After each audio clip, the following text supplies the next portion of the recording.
বিএসসিদের অযৌক্তিক 3 দফার একটি দাবিও পূরণ হবে না।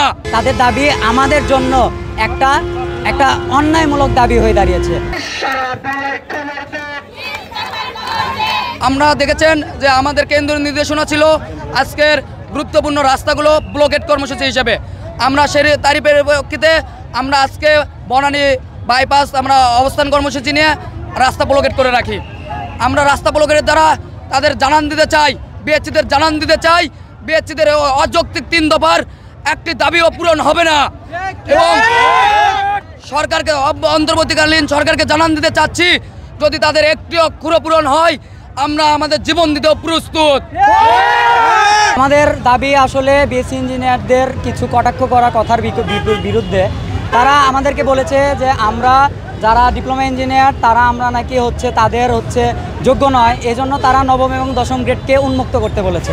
মোনালিসা হেভি ফ্লো 15 পিস প্যাকেটের সাথে 8 পিসের একটি প্যাকেট একদম ফ্রি। তো এই উন্মুক্ত করার দাবিতে তারা সরকারের কাছে 3টা দফা দাবি দিয়েছে, সেই দাবিটাকে তারা মানিয়ে নিয়েছে। তো আমরা যারা ডিপ্লোমা ইঞ্জিনিয়ার আমাদের জন্য যাদের দশম গ্রেডটা সংরক্ষিত ছিল সেটাকে তারা ছিনিয়ে নিয়েছে। আচ্ছা, তো তাদের দাবি এই যে তারা শিক্ষাগত যোগ্যতা এবং পেশাগত যোগ্যতায় এগিয়ে আছে।